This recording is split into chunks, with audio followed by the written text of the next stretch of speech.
Josh Constein from TechCrunch explains why Facebook won't let you advertise on your disaster videos. Serenity Caldwell from iMore has some thoughts on the new iPhones. And Liz Segrin from Fast Company is here to discuss her controversial article on the ex-Googlers who are coming for our bodegas. All that and so much more coming up on Tech News Today. This is Twit. Bandwidth for Tech News Today is provided by CacheFly at CACHEFLY.com.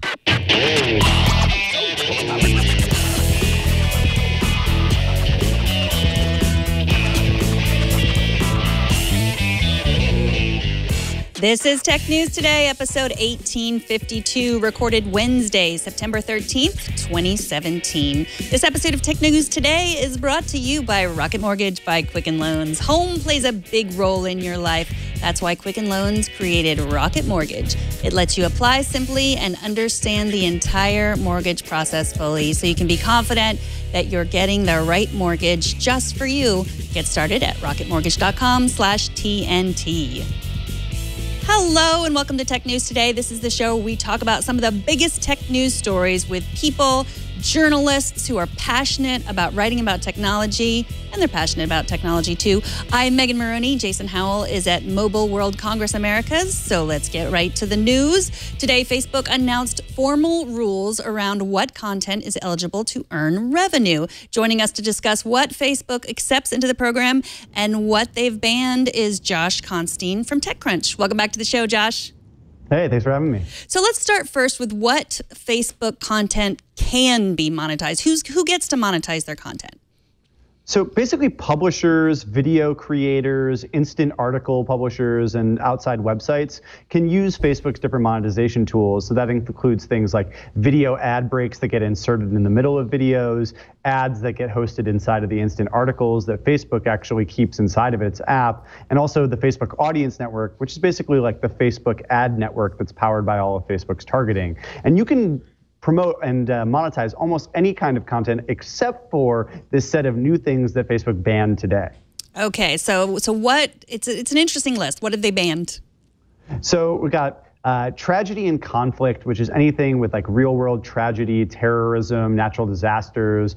There's debated social issues, which includes incendiary or inflammatory content. There's violence, adult content, pornography, drugs, swearing, and inappropriate language. But I think what's most interesting about all of this is that it doesn't matter if you're sharing this kind of content to glorify it, like you're some kind of troll or somebody who's just trying to shock or annoy people, or if you're sharing it out of awareness of a natural disaster or terrorist event or news broadcast. Facebook doesn't care. It doesn't matter what the context is. You cannot monetize this kind of content.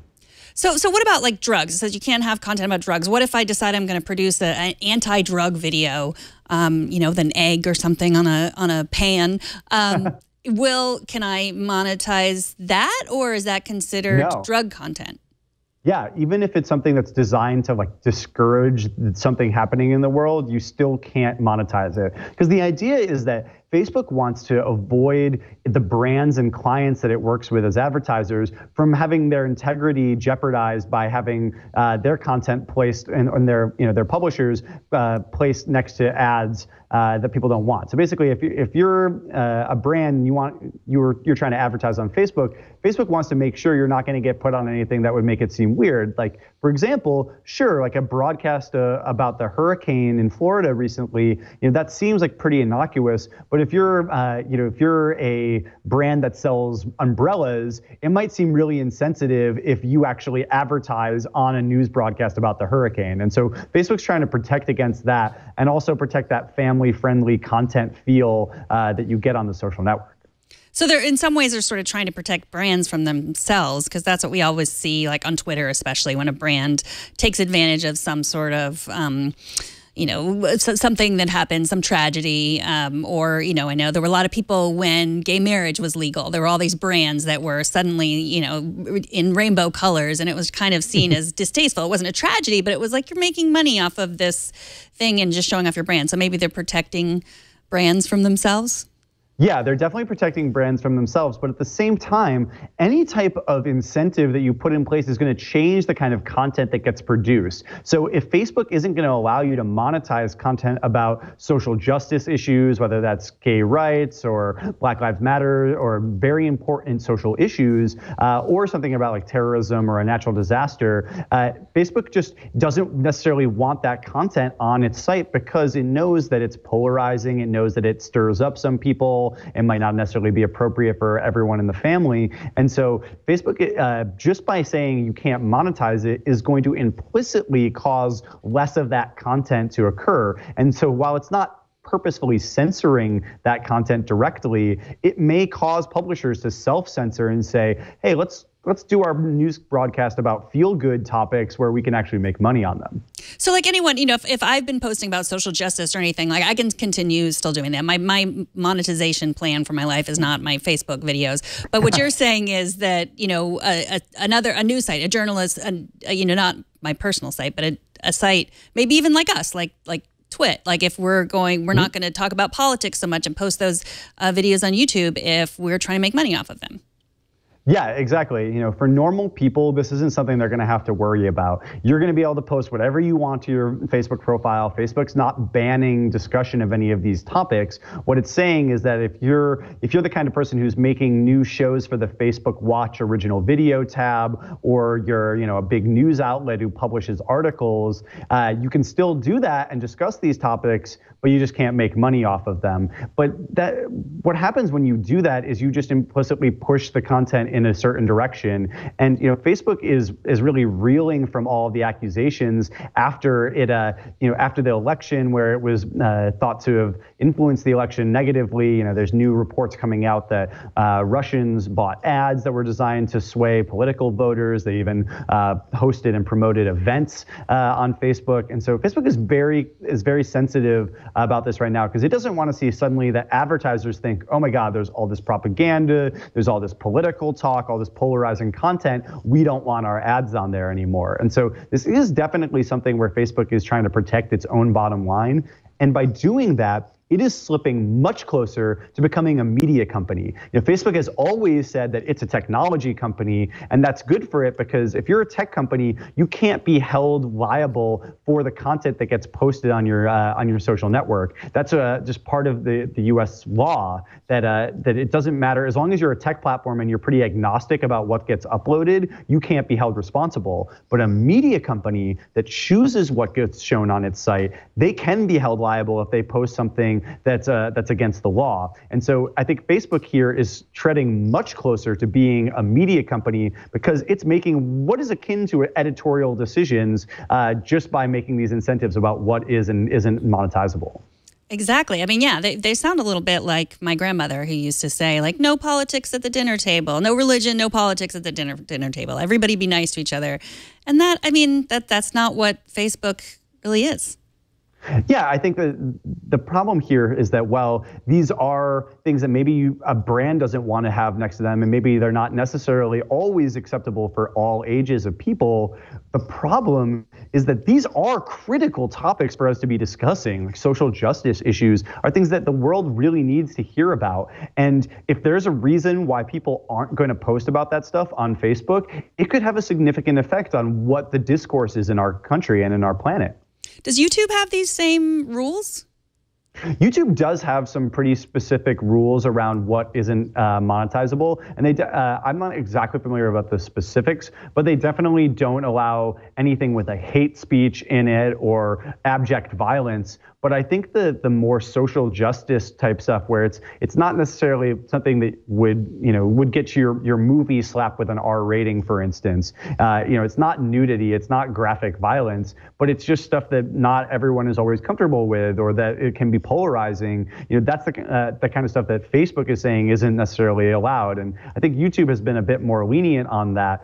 but they definitely had this big problem with what they called the adpocalypse, where after PewDiePie, who was this big game streamer who, is a celebrity on YouTube, started saying some really nasty things, all of a sudden advertisers realized, oh my God, our ads are appearing on his content and we're being associated with those negative points of view. And suddenly a whole bunch of advertisers pulled back from YouTube. YouTube stopped allowing a whole lot of people from monetizing their content. Those creators got angry and they said, we're going to look for somewhere else who will pay us. And when Facebook came out saying, we're going to pay you 55% of the ad revenue, not just this tiny fraction like YouTube does, but the majority of the ad revenue, I think a lot of those creators said, oh, I want to flock to Facebook, but this might give them pause because they're going to have to be pretty specific about what the kind of content they produce. Otherwise, they're not going to make any money. Right. So to be clear, this is about ads and monetizing your content.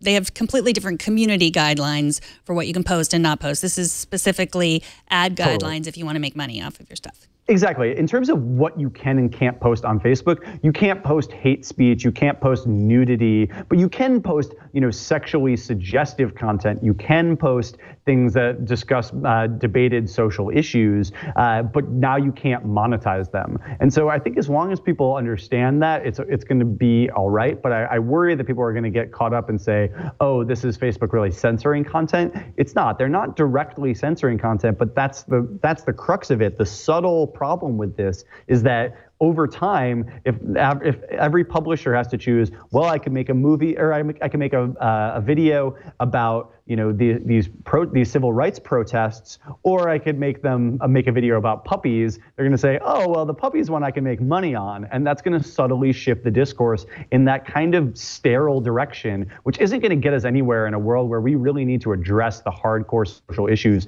facing our planet.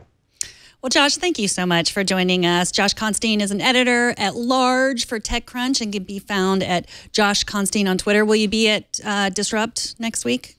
I absolutely will be. Yeah, and you guys can always find me on Twitter. I'm happy to talk to anyone. All right. Well, I hope to see you next week. I will be there too. So take care of yourself. Yeah, my pleasure. Thanks for having me. Bye-bye. We've had almost 2 days to digest Apple's big event, and it's fair to say that the verdict on the iPhone 8 and the iPhone 10 isn't in yet, mostly because most of us haven't seen or touched the phones in real life. One person who was at the event and who has strong opinions on all things Apple is Serenity Caldwell from iMore. Welcome back to the show, Serenity. Thanks for having me, Megan. It's always fun to be on Tech News Today.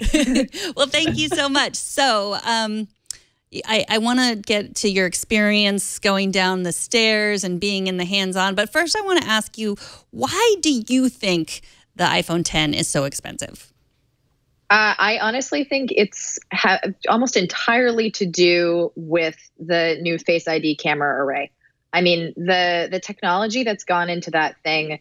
I mean, the Face ID aside, Face ID is a really cool feature, and it's really interesting from a perspective of biometric security, what they're doing in that feature. But all of the background technology that they have done to make Face ID as reliable as it is, and also the fact that you can use it for portrait mode because it has that depth map and everything else, and the craziness, like 30,000 dots, invisible dots on your face, making a live map of your face that can measure changes, can measure if you're smiling or frowning, and track you for live. The Animoji demos are crazy. I tried it in the hands-on demo room, and I was quite frankly shocked at how well it was. And after the demo, after the hands-on, one of my friends who's in the VFX industry actually sent me a message. She's like, I watched your hands-on, and I want to know what the heck Apple's magic sauce is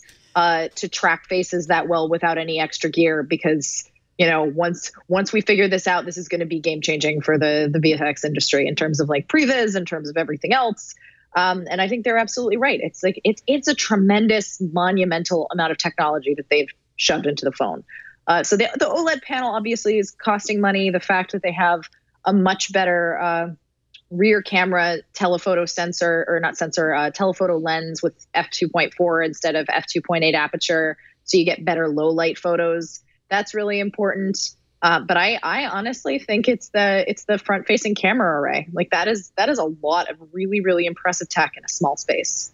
And so that notch or that chin, what are you calling it? A notch or a chin or a the ears? Ears. Okay. Ears. Oh, okay. I did a mock-up on Twitter today of someone putting the notch in the apple, and now I want to see the reverse. I want to see someone doing the bite of the apple on an iPhone 10 prototype. I'm like, you could make the notch even cuter. Little ears. It's just a little apple bite. So calling it a notch is like glass half empty, and calling it ears is glass half full.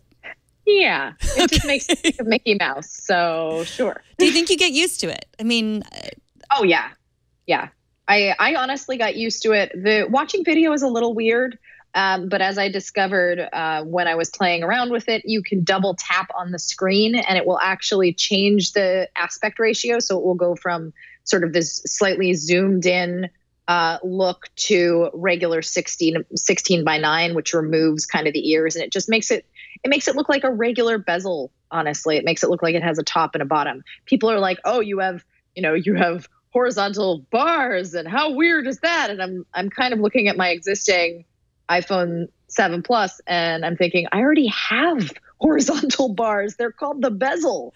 So it basically, in any app that's not activated to take advantage of, that extra notch screen space, it's really just a bezel. It's a bezel. And it looks like a bezel. It looks just black. It's only honestly on the home screen that you notice it, where you're just like, oh, it's weird that it just kind of loops up like that. Or as I said, if you're watching zoomed in video or zooming in on your photos. So I don't know. I'm actually, part of me is like, did Apple really need to make that part a screen? But because they added that extra space, now you have space for things like the time or signal strength along those lines. So I think we'll get used to it. I think it will be, in the same category as the headphone jack from last year, where we'll get over it. And so in your hands-on, you took a look at the photo features, the new, I don't know what the name of it, but you can remove the background. And did you like that feature? Yeah, portrait lighting. Portrait lighting. Yes. Did you like it? I do, honestly. I was expecting, of course, we have to sort of address the elephant in the room, which is the leaks from last weekend. So, and as part of those leaks, we heard, there's going to be a feature called portrait lighting. And all of us were scratching our heads and being like, well, how is that going to work? And what Apple has basically said is, we're going to use this depth map that we have of your face, and we're going to use it to artificially basically lighten and darken certain areas to make it look like you have various lighting rigs pointed at your face. And it's something that, again, you've been able to do in Photoshop for quite a long time, but it's taken a lot of different effort. You actually have to be very, very good at knowing where to lighten and where to darken and where to put highlights and where to put lowlights. And this basically does it all at once and live while you're doing it, which is kind of terrifying, honestly, to know that the CPU has that much power and can analyze the depth map, on the fly and do all of this. But the actual, even the fact that it's technically a beta feature, probably like portrait mode, it won't exit beta until maybe early next year. But even as a beta feature, I found it remarkable just how natural some of the lighting looks. There are 5 different lighting modes. There's kind of a natural lighting, which just adds like a little bit of fill here and there. There's what one person dubbed the contrast filter, which Instagrammers are going to love, which basically just adds high contrast depth to your face, and makes it look like you're basically on the stage of a studio show. There's, as you mentioned, the removal of the background. I believe that's called Spotlight, or maybe it might be Studio Light. I can't quite remember which one it is. No, not Studio Light. Hey, look, Stage Light. There we go. Thanks for helping me out, iPhone page. So Stage Light isolates the background using, again, that depth map from the rest of you and instantly blacks it out, creating, again, like a stage portrait, like you're standing on stage and being under a bright spotlight. And this is all cool from a basics perspective. But what I'm really, really excited about is what developers are going to do with this in the next couple months, because all of the portrait, the portrait mode APIs are available for developers to play with, including the gradations and like how much. And I'm already testing apps that do very similar things for Blur. And I'm really curious to see, like, I'm sure we're going to get God knows how many different lighting filters and crazy things, or, oh, let's replace the background and put absolutely wacky things behind you. It's a new era of green screen, basically. So yeah, I am pretty bullish on portrait lighting. I think it's pretty cool. So the name, they went with the iPhone 10 instead of the iPhone Pro, and or the iPhone X, or the iPhone X, which some people will call it that. But so with the iPad Pro, you could always justify. I mean, you as an artist, you could always justify. Well, I need to pay more because I'm a professional. I'm going to use this for drawing. But is there any sort of? I mean, who is this phone for besides reviewers? That's a great question. Honestly, I think this is the phone for the people who, I hate to use the cheesy line that they used on stage, but it really is. It's the people who want tomorrow's iPhone today, who aren't afraid to pay a premium for extra features. I think what they're basically saying are acknowledging that, hey, if you want an OLED screen, we're not going to give you an OLED screen until we can deliver a biometric security experience that's better than trying to stick your finger on the back of a phone, which clearly, we saw the prototypes, the various leaks that have gone out. Clearly, Apple tried this and just didn't like it, which is why they got rid of it, and why they're not going with it, because they thought it was a subpar experience. And that's kind of Apple to its core, is that they're not going to ship things if they think they're a subpar experience. So I'm like, and again, this is completely me guessing here, but I'm figuring while they're on the line of, developing their next phone, they come at a crossroads where they're like, we really want to do OLED. We have a way that we can do a really fantastic screen and do it justice that's full screen, but we're running into this authentication problem, and we have this really amazing, Face ID technology, but it's going to cost a lot of money to implement, basically. That this is not going to be something that we can sell at the regular iPhone price. And to me, iPhone 10 is basically their compromise, where they're saying, we want to give users the experience, the true experience, right? And I think back to the original iPhone, where the first year of the original iPhone, that was a pretty steep price to ask early adopters to pay. It was what, $5.99, $6.99, unlocked. Not on, like, you basically were paying the entire price of the phone. And the next year, Steve Jobs was like, all right, or maybe even not. I think it was like 6 or 7 months later. He's like, okay, we're going to discount it. And we're going to give rebates to people who bought recently, because we realized that this is not exactly the price that we want the average user to pay. And the original iPhone but it really didn't have a super giant adoption until we saw the iPhone 3G and the iPhone 3GS. And I think this is the same thing, where if you want the latest, the future of the smartphone, as Apple is want to call it, if you want the OLED screen with, again, some of the most amazing technology that I have seen crammed into the top bezel of a smartphone, and if you want a superior rear camera and honestly a superior selfie camera, I can see a lot of people who are either Instagrammers or people who are wannabe Instagrammers, people who really care about the quality of their phone camera, as well as the ability to take really crisp photos on the go. I think there's a lot to be said about the appeal of this thing. Yes, it's expensive, but when we get down to it, very few of us, except for gadget reviewers, pay for the thing outright. The idea of plunking down $999 or $1149 for a phone outright doesn't happen the way that we do with the iPad Pro. Instead, we pay in installments. We either pay in a 2-year contract, or we pay month to month via one of the upgrade plans, either through your carrier, or if you're in the US, the Apple Upgrade program. And I think that's where people are gonna realize, oh, this isn't actually that much more money.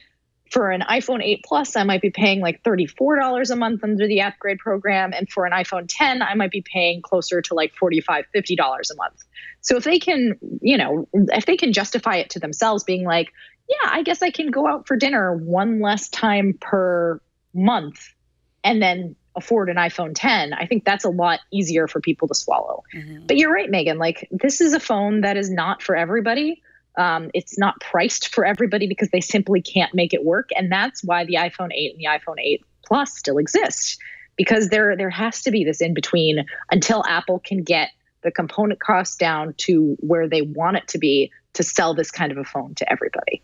But the iPhone 8, I mean, and especially the iPhone 8 Plus is not that much cheaper. No, it's not, honestly. But that's the thing is we look at the iPhone 8 Plus, right? Which has a starting price, I forget off the top of my head, but it's something like in the $800 range, right? It's not, super cheap unlocked. Yeah, I think it's $790. Yeah, $799 for the $799 for an iPhone 8 Plus. Mm-hmm. So you're talking about $200 more essentially for an OLED screen and the Face ID camera system. Which not only gets you Face ID, but it gets you front-facing portrait mode. It gets you all of the augmented reality benefits that come from a front-facing depth map and depth sensors. So all of that stuff you get for $200, which is really, again, if you look at it in terms of specific components, it's not that much more of a leap than the iPhone 8 to the iPhone 8 Plus for that dual camera system, which is really the big seller between those two, other than, getting a slightly larger screen for your money. So I when I come down to it, it's all smartphones are expensive, right? All smartphones are going to be expensive. And the more we get into future technology and the further we ramp up into that arena, the further that we're going to get into having to pay a certain amount to justify a premium for our phones. So I want to talk about the Steve Jobs Theater and the new Apple campus a little bit because the pictures looked amazing. What was that experience like? How did the chairs feel? Those wonderful reported. Well, first of all, Apple campus was very impressive to visit. I was very, very grateful to have the opportunity to go.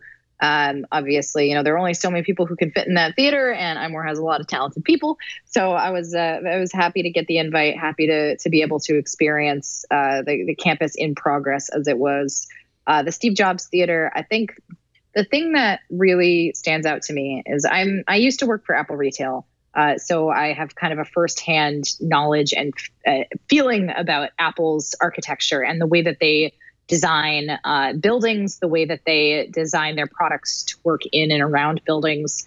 And I'm just so impressed with what they've been able to do from a standpoint of making something that is essentially a giant glass building with marble steps, the ultimate Apple Store in a way, the ultimate Apple Store into a theater. And that's the beauty of this thing. Is this giant, it's the Fifth Avenue cube rethought, where we have again a subterranean experience. Except now, instead, you go down and you go into this very open theater, which felt kind of like a supersized town hall, where it's a lovely graded slant with these beautiful, I'm not sure if they're actual leather or pleather chairs. And then you have this cylinder in the middle there. And we're all like, well, this is an interesting, cylinder. It's probably some top secret lair for Apple's employees. We go and we, sit down, experience the sound, which was incredible. Of course, the sound is going to be incredible. But it's something where, they've put a lot of care and a lot of time into thinking about this and thinking about the way that, of all memorials to Steve Jobs. And I still wonder if Steve Jobs really wants a memorial in the first place, given him being him. But if Steve Jobs had to have a memorial, this is a pretty nice one. It's a pretty good one for him. Especially the feel of the theater, the feel of where the presenters, where it can be intimate but at the same time expansive. and have room for everybody to sit and interact and chat. The fact that the executive level benches are quite literally benches. They're like love seats, almost movie theater seats, with the higher seats reserved for sort of individual seats with power. Very nice, Apple. Thank you for that. But the experience of the keynote was one of the better press events that I've been to.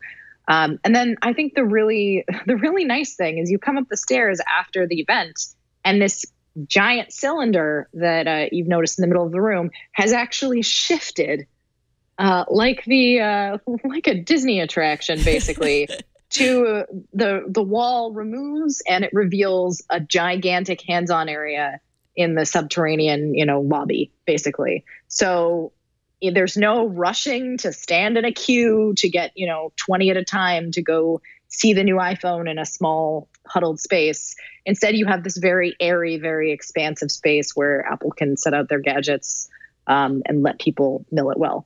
Now, granted, there were a bunch of us in that theater, so it was still very crazy. And there was still, a lot of camera folks and a lot of people vying to see the new iPhone 10 and the 8 and the 8 Plus and the Apple Watch. So it was still pretty crowded. As somebody who was taking a lot of video during that event, I don't love the fact that Apple has these spotlights that shine directly on the devices. You can see a little bit in my hands on. There's just this like silhouette of 4 different little glowy lights. Yeah. Which I'm just like, really, Apple, you had the chance to design something for press to, enjoy your hands-on area, and it's still frustrating to film. There's those little glowy dots. Yeah. Oh gosh, they were a challenge, to be sure. But I will say that tiny little nitpick aside, it was otherwise a very, very cool experience. So you are a roller derbyist. Is that roller derby? Roller derby player. Roller derby player. Yeah. And you posted your gear bag on iMore, and you brought your skates. Were you intending or hoping to skate around in the theater? I very seriously considered bringing my skates and filming. I've been doing little how-tos and tutorials and exercise videos on my Instagram lately as part of, training for the Team Canada World Cup, which is coming up next February. And there was a part of me that was like, it would be really fun to roller skate around Apple Park. But that part of me was weighing the part of me of, do I really want to get kicked out of the first Apple event at Apple Park and never get invited back? So that was like, it was weighing around. And I eventually decided not to bring the skates. But in retrospect, I'm kind of sad that I didn't, because there were some epic hills that I feel like could have been really, really fun to roller skate. So maybe next time. Maybe next time. iPhone 9 or iPhone 11 or whatever comes next. Exactly. iPhone X2, the X. Well, thank you so much for your time. I didn't even get a chance to talk to you about the Apple Watch, so check out iMore. Take a look at Serenity's hands-on. She looks at the new Sport Loop. Go to the website. Serenity, thank you so much for your time. Enjoy San Francisco. Serenity Caldwell is the managing editor at iMore and is at Saturn on Twitter. Thanks so much for coming on. Thanks for having me, Megan. Take care. After the break, Twitter went crazy today in defense of the Bodega. Find out why. But first, let's take a minute to thank Rocket Mortgage, the sponsor of this episode. Rocket Mortgage by Quicken Loans. You need it because you could buy a new iPhone or you could buy a house. And at least with a house, you can get a mortgage. But if you've been frustrated with the current mortgage experience, I want you to try Rocket Mortgage by Quicken Loans. Rocket Mortgage gives you the confidence you need when it comes to buying a home or refinancing your existing home loan. It's simple, allowing you to fully understand all the details and be confident that you're getting the right mortgage for you. It's convenient. Their trusted partners allow you to share your financial information with Rocket Mortgage at just the touch of a button. It's also powerful, so whether you're looking to buy your first home or your 10th, Rocket Mortgage is able to perform thousands of calculations in just seconds. So you enter your income, your assets, your credit, and Rocket Mortgage can analyze all of that and get all of the home loan options that you qualify for and then they will find the one that is just right for you. Rocket Mortgage by Quicken Loans. Apply simply, understand fully, mortgage confidently. To get started, go to rocketmortgage.com/TNT. That's rocketmortgage.com/TNT. Don't forget to add the TNT afterwards. That stands for Tech News Today. And that way they know you came from us to them. Equal housing lender, licensed in all 50 states. NMLS, consumeraccess.org, number 3030. And we thank Rocket Mortgage by Quicken Loans for their support. These days, it seems like the only thing Amazon can't compete with is our corner store where we buy things we need right this red hot second. One new startup thinks they can disrupt this economy with kiosks where you can pick up non-perishable items that you might pay more for at the mom and pop store down the street. Our next guest wrote about this startup called Bodega for Fast Company. Liz Segren, welcome to the show. Thank you. So tell us about Bodega. So Bodega is basically creating little pantry boxes, much like, the little lending libraries you might have in your neighborhood. They're just little boxes that are 2 feet by 5 feet. And they're full of the stuff that you might need, stuff that you would ordinarily get from a convenience store. And then you basically just use an app to open it, take out what you need, and the device automatically recognizes what you took out. So it's totally unmanned. It's a little tiny convenience store that doesn't require any human to man it. So you wrote this story this morning on the day they launched, and then it took on a little bit of a life of its own. It was trending on Twitter. People love their bodegas. They also love their bodega cats. Was this surprising to you that so many people had such strong feelings about your piece?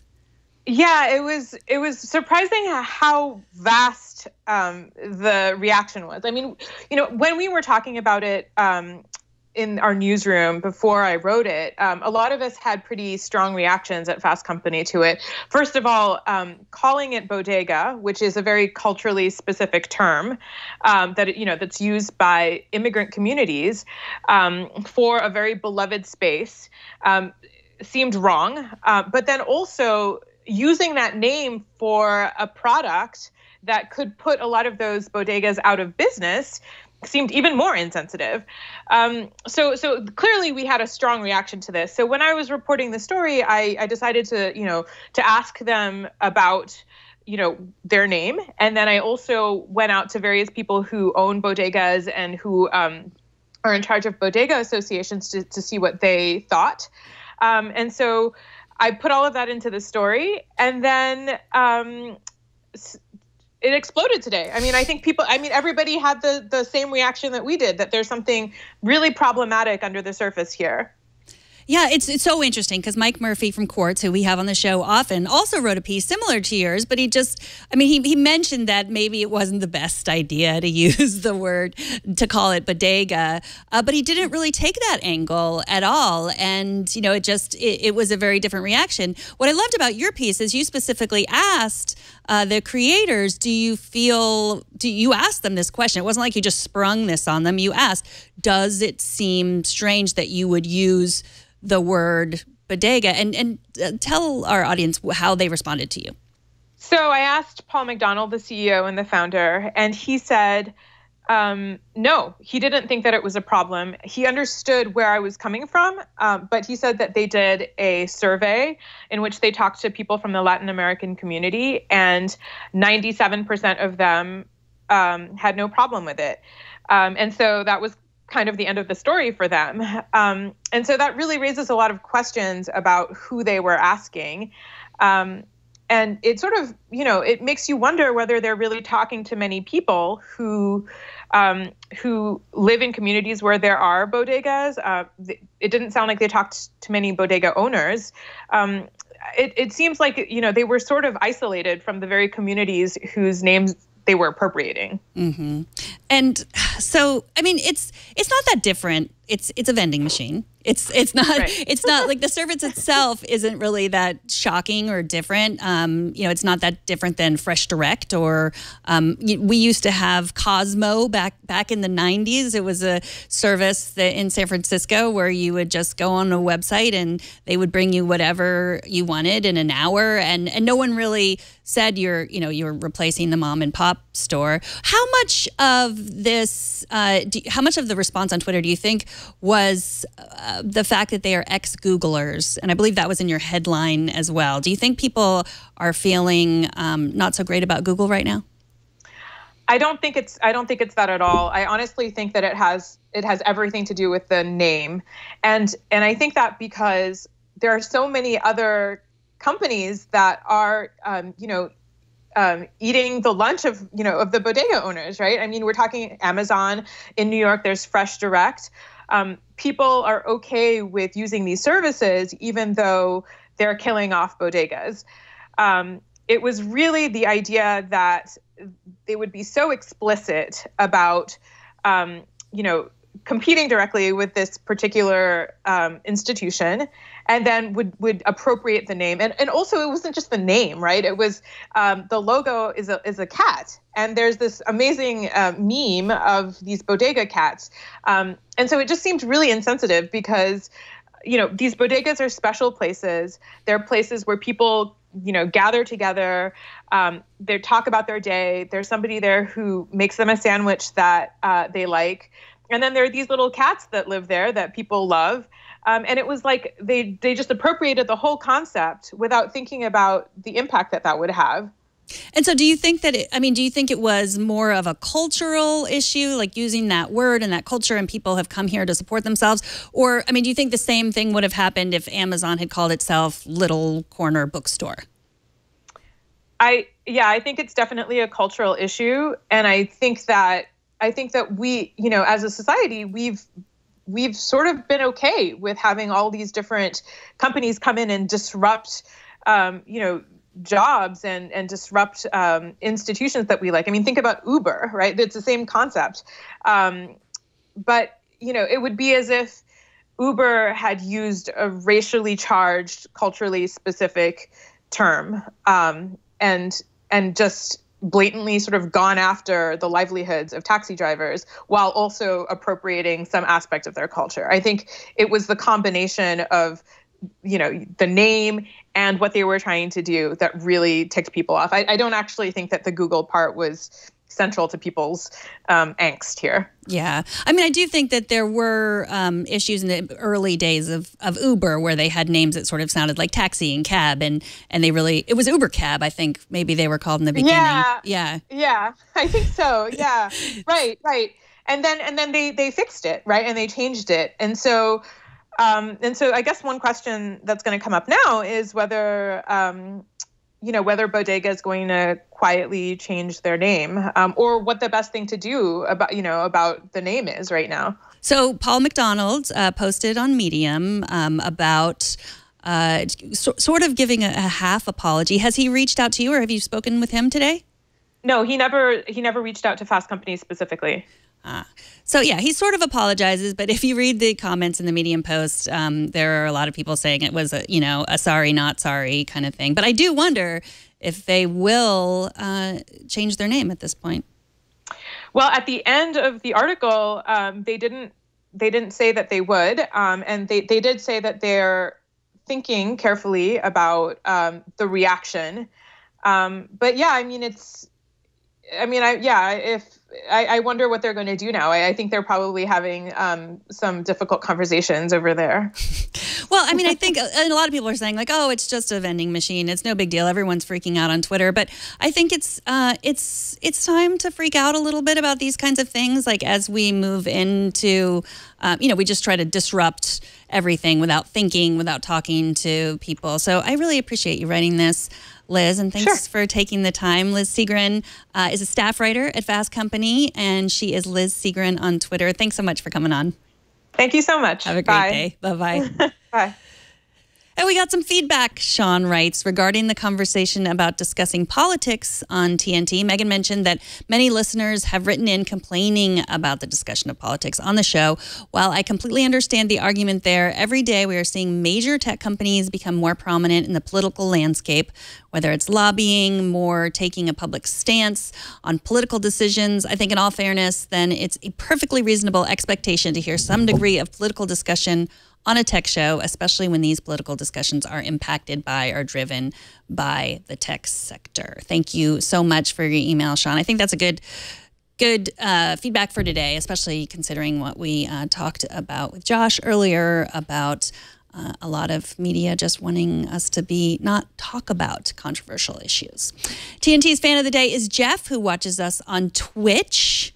There he is, watching Jason from yesterday. You can watch live at so many places, but we really, really love it when you subscribe to the show. So you can subscribe at twit.tv/TNT and show us how you watch or listen to TNT, record a video or take a picture of yourself or your setup and post it on Instagram, Google+, Twitter, or Facebook, and use the hashtag HowIWatchTNT, and we're going to find it. And if you haven't yet watched Jack Film's parody of yesterday's iPhone announcement, please do yourself a favor and watch it right after the show. Here is a little preview for you. Steve Jobs walked on stage and introduced a new product called the iPhone, marking a milestone in both technology and innovation. And to keep his spirit alive, we here at Apple are proud to announce the culmination of Steve's vision.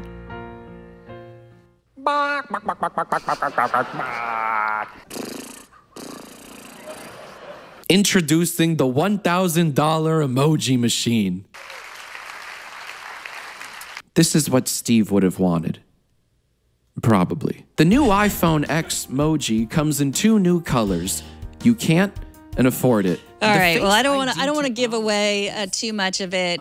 Go to Jack Film's YouTube channel and subscribe to his show. It is to his channel and watch all his ads because he is hilarious. And thank you for making those films. TNT records live every Monday through Friday at 4 p.m. Pacific, 7 p.m. Eastern. That's around 2300 UTC at twit.tv/live. You can be part of the show. You can email us at tnt@twit.tv. We love your messages. Send us a video. Just record a video. You can upload it to YouTube and then send that to tnt@twit.tv, or record a voice message just on your own phone and email that to tnt@twit.tv. You can also find us on Twitter, where you can post those YouTube videos at Tech News Today TV. Subscribe to our show. Go subscribe. Do it now. Even if you just watch live, we love it when you subscribe. And if you want to tweet at me, you can tweet at me. I'm at Megan Maroney. I take direct messages. They're totally open. So send me your videos, send me your comments, send everything.